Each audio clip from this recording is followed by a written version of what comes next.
प्रिय छात्र एवं छात्राओं, मैं आपका हिंदी विषय का शिक्षक महेंद्र धाकड़ और आज हम पढ़ेंगे हमारा 21वां अध्याय जिसका नाम है गीता का मर्म, जो कि एक आलेख है और जो संकलित है। प्रस्तुत कहानी में लेखक ने सच्ची एवं सही शिक्षा प्राप्त करने की ओर प्रेरित किया है।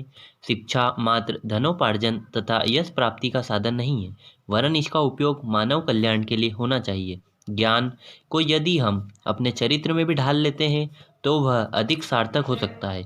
इसमें लेखक ने हमें लोभ और लालच से बचने का संदेश भी दिया है। बहुत पुरानी बात है। आनंदपाल नाम के एक राजा थे। उनका राज्य बहुत विशाल था। वे विद्वानों का आदर भी बहुत करते थे। उनके राज्य में बड़े बड़े विद्वान एवं शास्त्र मर्मज्ञ थे तथा दूर दूर के देशों से भी विद्वान उनके दरबार में आते रहते थे। राजा भी उनका यथोचित स्वागत सम्मान करते थे और भेंट भी देते थे। उनके यहाँ से कोई भी विद्वान निराश होकर नहीं लौटता था। एक बार राजा ने अपने मंत्रियों से कहा, मुझे श्रीमद् भागवत गीता का ज्ञान प्राप्त करना है, अतः आप पूरे राज्य में घोषणा करवा दें कि जो भी मुझे पूर्ण रूप से गीता समझा देगा उसे मैं अपना आधा राज्य दे दूंगा। मंत्रियों ने ढिंडोरा पिटवाकर पूरे राज्य के समस्त नगरों तथा ग्रामों में तथा राज्य के बाहर भी घोषणा करने को कहा। ढिंडोरा पीटकर घोषणा की गई, सुनो सुनो सुनो, हमारे महाराज को जो कोई भी गीता पूर्ण रूप से समझा देगा उसे आधा राज्य दिया जाएगा। सुनो सुनो सुनो। घोषणा सुनकर दूर दूर से बड़े बड़े विद्वान, पंडित, ज्ञानीजन राजा के पास आने लगे। वे राजा को गीता का महात्म्य समझाते, गीता के उस श्लोकों की विवेचना करते, अर्थ समझाते तथा उनके उदाहरणों के माध्यम से व्याख्या करते, किंतु राजा की समझ में कुछ नहीं आता। वे सभी से यही कहते, श्रीमान, मैं आपके प्रवचन से संतुष्ट नहीं हूँ, मुझे गीता समझ में नहीं आई। उसी समय गोवर्ण नाम का एक प्रकांड विद्वान भी राजा के पास आया और बोला, राजन, मैं आपको गीता समझाऊंगा। राजा ने कहा, श्रीमान, आप व्यर्थ में ही कष्ट कर रहे हैं। आज तक मुझे कोई भी विद्वान गीता का मर्म नहीं समझा पाया। आप क्या समझाएंगे? कृपया आप मेरा और अपना समय नष्ट मत कीजिए। गोवर्ण ने कहा, कृपया मुझे एक अवसर तो दीजिए महाराज, मैं आपको अवश्य संतुष्ट कर दूंगा। राजा ने कहा, जैसी आपकी इच्छा। गोवर्ण ने गीता के एक एक श्लोक का अर्थ व्याख्या सहित समझाया। धर्म क्षेत्र कुरुक्षेत्र से प्रारंभ कर यत्र योगेश्वर कृष्णो यत्र पार्थो धनुर्धर तक पूरे 700 श्लोक राजा को लगभग कंठस्थ करा दिए। यद्यपि राजा की समझ में सब आ गया, किंतु आधा राज्य न देने का लोभ व कुटिलता राजा के मन में समा गई थी। उन्होंने कहा, मेरी समझ में कुछ नहीं आया श्रीमान। गोवर्ण ने कहा, राजन, आप लोभवश ऐसा कह रहे हैं, जबकि गीता का एक एक श्लोक व उसका अर्थ व व्याख्या आप समझ चुके हैं। राजा ने क्रोध भरी वाणी में कहा, श्रीमान, वाचालता न दिखाएं और अपना मार्ग ग्रहण करें। मैंने आपको बताया था कि आपसे पहले भी अनेक विद्वान यह प्रयास कर चुके हैं और सभी निराश होकर यहाँ से गए हैं।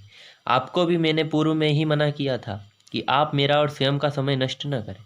गोवर्ण ने कहा, महाराज, आप असत्य भाषण न करें। गीता की एक एक बात मैं आपको गहराई से समझा चुका हूँ। राजा ने कहा, असत्य भाषण में क्यों करूँगा? यह तो आप ही हैं जो मेरा आधा राज्य पाने के लालच में ऐसी बातें कर रहे हैं। मुझे वास्तव में गीता बिल्कुल भी समझ में नहीं आई। गोवर्ण ने कहा, राजन, आपको गीता समझ में आ चुकी है, पर आप अपने दिए हुए वचन से पीछे हट रहे हैं। इस प्रकार विवाद बढ़ता गया। इसी समय वहाँ महायोगी विशाख भी आ पहुँचे। दोनों ने उनसे मध्यस्थता करने की प्रार्थना की। योगी राज विशाख ने राजा आनंदपाल से पूछा, राजन, क्या आप गीता को समझे? राजा ने कहा, तपोनिधि, नहीं, मैं कुछ भी नहीं समझा। फिर उन्होंने गोवर्ण से पूछा, श्रीमान, आपने राजन को गीता अच्छी तरह से समझा दी क्या? गोवर्ण ने कहा, हाँ मुनिवर, एक एक शब्द, पद व अक्षर की व्याख्या करके समझाया है।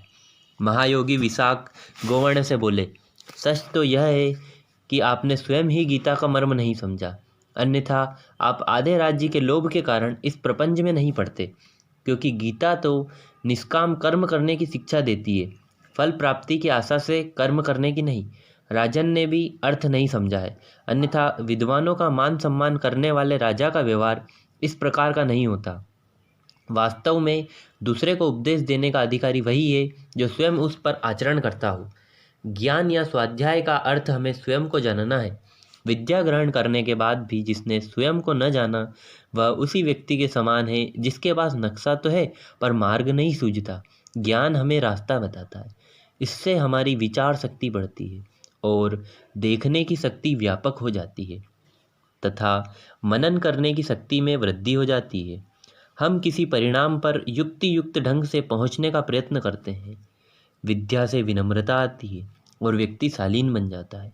मन शांत हो जाता है, चित्त एकाग्र हो जाता है और तृष्णाओं का शमन होता है। मात्र विषयों का जानना ही सच्चा ज्ञान नहीं है, पढ़े हुए को चरित्र में ढालना ही सच्चा ज्ञान है।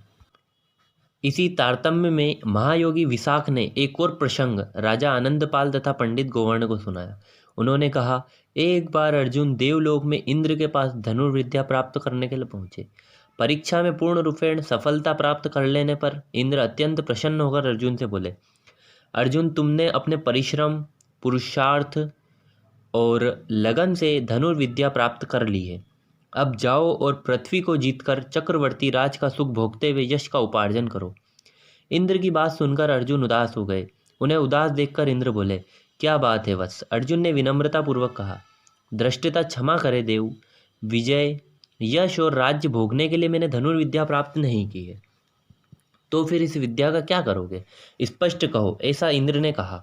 अर्जुन बोले, हे देव, सत्य व न्याय की रक्षा, दुष्टों का दमन, असहायों की सहायता, नारी की रक्षा करने, निर्बल को सबल बनाने तथा धर्म की रक्षा हेतु ही मैंने धनुर्विद्या प्राप्त की है। इस प्रसंग ने राजा आनंदपाल के मन में हलचल मचा दी। उन्हें लगा कि राजा के रूप में उनका कार्य जन कल्याण होना चाहिए, राजभोग की लिप्सा नहीं। उनके मन में वैराग्य भाव जागृत हो गया। उन्होंने अपना संपूर्ण राजपाट गीता का मर्म सुनाने वाले पंडित गोवर्ण को देने की इच्छा व्यक्त की। उधर महाज्ञानी गोवर्ण सोचने लगे कि मैं तो पंडित हूँ, राजभोग अथवा आधे राज्य का लालच मेरे आत्मकल्याण के लिए उचित नहीं। उनके मन में भी विरक्ति पैदा हो गई और वे भी राजपाट के मोह से मुक्त हो गए। महायोगी विशाख ने दोनों के इस मंतव्य पर प्रसन्नता व्यक्त की और उन्हें आशीर्वाद देते हुए कहा कि अब आप दोनों ही गीता के मर्म को भली भांति समझ गए हैं। इस प्रकार हमारा अध्याय गीता का मर्म समाप्त होता है।